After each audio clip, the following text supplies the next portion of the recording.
Hello guys! Hello! This is for Capricorn. Capricorn, welcome dito sa ating channel, Kapalaran 888 Capricorn. Alamin natin to ng messages, vibration, gabay, energy para sa inyong lahat.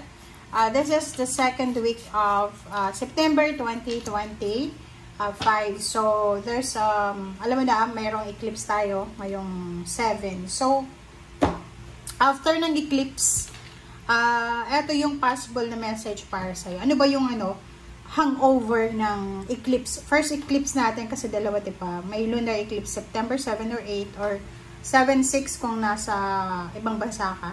And number 9, perfect setting. So, sinasabi ng baraha sa'yo na Capricorn, yung eclipse na yan sa September 7, 7-8 or 6-7, parang siya, isa-set ka niya perfectly. Parang gano'n. So, may dala yung eclipse na yan sa'yo na posibleng maayos ang lahat ng gusot sa buhay mo. Near to completion. Malapit ng matapos. Malapit ng makompleto. Malapit ng makuha. Malapit ng mabuo. Okay? Alright. So, tingnan natin.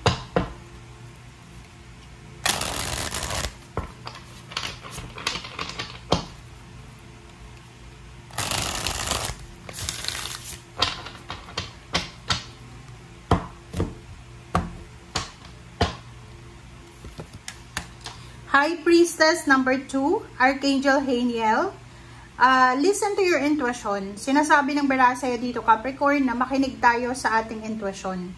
Okay? Have patience. Consider carefully what you want before acting. So, yon. Sa second week ng September, maraming posibleng decision making na kailangan kang gawin. Okay? Makinig ka sa iyong intuition. Magpasensya. I-analyze yung situation, i-consider natin ng maayos yung mga bagay-bagay, parang i-weigh mo, timbangin mo yung pros and cons bago ka gumawa ng anumang action or anumang decision.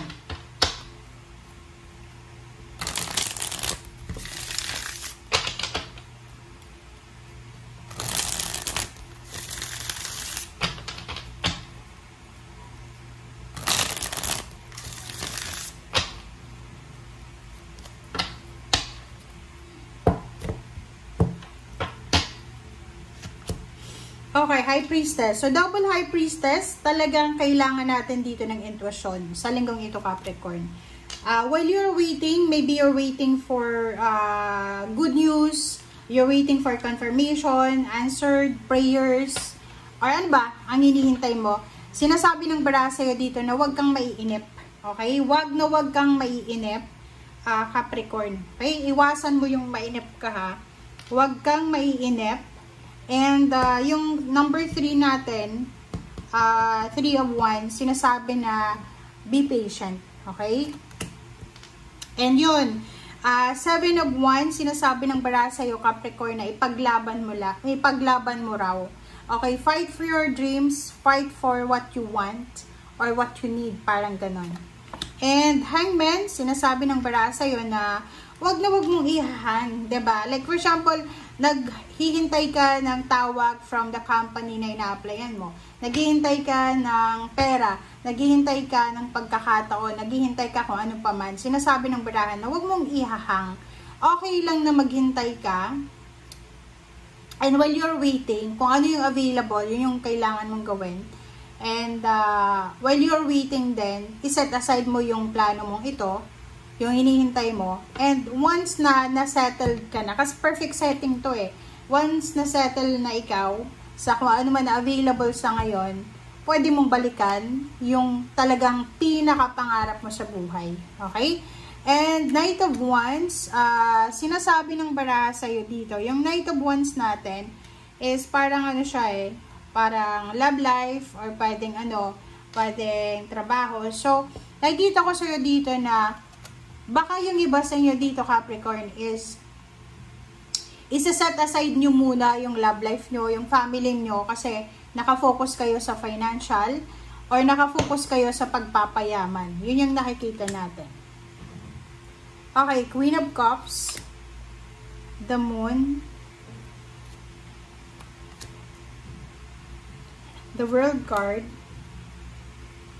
and 7 of Swords. O, diba? Victory and success eh. Okay, Capricorn, sinasabi ng baraha sa'yo dito na isang water sign, Pisces, Scorpio, and Cancer, ang posibleng makakatulong sa'yo para sa tagumpay mo. But, make sure na yung taong ito na pwedeng makatulong sa'yo ay medyo ano siya, sensitive. Kasi, water sign to, emotional. So, masyado siyang emotional. It's either ano to Scorpio and Pisces, parang ganun, or Cancer, yung iba may Cancer. Kung may kilala kayo na ganun, kung may kailangan kayo ng tulong, financial, advice, emotional, spiritual, health, pwede kayong humingi ng tulong sa kanila. But, make sure, kasi sensitive na person sila, once na humingi kayo ng tulong sa kanila, hindi naman sila nag-aantay ng parang sasabihin ng ibang tao na utang na loob, no. Parang sinasabi sir dito na yung taong ito is masyado siyang ano anong tawag dito?